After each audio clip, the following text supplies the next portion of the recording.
ಕೃಷಿ ವಿಜ್ಞಾನ ಕೇಂದ್ರ ಶಿವಮೊಗ್ಗ ರಜತ ಮಹೋತ್ಸವ ಅಂಗವಾಗಿ ಬಹಳ ದೊಡ್ಡ ಪ್ರಮಾಣದಲ್ಲಿ ಹಣ್ಣು ಮತ್ತು ಆಹಾರ ಮೇಳವನ್ನು 26, 27, 28 ಏರ್ಪಡಿಸಿದ್ದಾರೆ.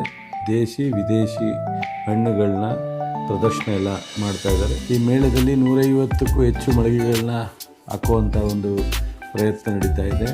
ಇದಕ್ಕೆ ಹೆಚ್ಚು ಜನ ರೈತರು ಬಂದು ಅಲ್ಲಿ ವಿಚಾರವನ್ನು ತಿಳ್ಕೊಂಡು ತಾವು ಸಹ ಅದನ್ನು ಮುಂದಿನ ತಮ್ಮ ಕೃಷಿ ಇದರಲ್ಲಿ ಅಳವಡಿಸ್ಕೊಳ್ಳಿಕ್ಕೆ ಅನುಕೂಲ ಆಗುತ್ತೆ. ಯಾರು ಕೃಷಿ ಮತ್ತು ತೋಟಗಾರಿಕೆ ವಿದ್ಯಾರ್ಥಿಗಳಿದ್ದೀರಾ ಅಥವಾ ಸಂಪೂರ್ಣ ಉತ್ತೀರ್ಣ ಆದಂಥ ಗ್ರ್ಯಾಜುಯೇಷನ್ ಪಡೆದಂಥವ್ರು ಇದ್ದೀರಾ, ನೀವೆಲ್ಲರೂ ಭಾಗವಹಿಸಿದರೆ ಮುಂದಿನ ಈ ತೋಟಗಾರಿಕೆ ಬೆಳೆ ಬೆಳೀತಕ್ಕಂಥದ್ದು ಮತ್ತು ಕೃಷಿಗೆ ಹೆಚ್ಚು ಅಳವಡಿಸ್ಕೊಳ್ತಕ್ಕಂಥದ್ದು, ಸಮಗ್ರ ಕೃಷಿಗೆ ಅಳವಡಿಸ್ಕೊಳ್ತಕ್ಕಂಥದ್ದು ಇವೆಲ್ಲವನ್ನು ತಿಳ್ಕೊಳ್ಳೋವಂಥ ಒಂದು ಅವಕಾಶ ಆಗುತ್ತೆ. ನಾನು ಬರುವಂಥ ಪ್ರಯತ್ನ ಮಾಡ್ತಾಯಿದ್ದೀನಿ.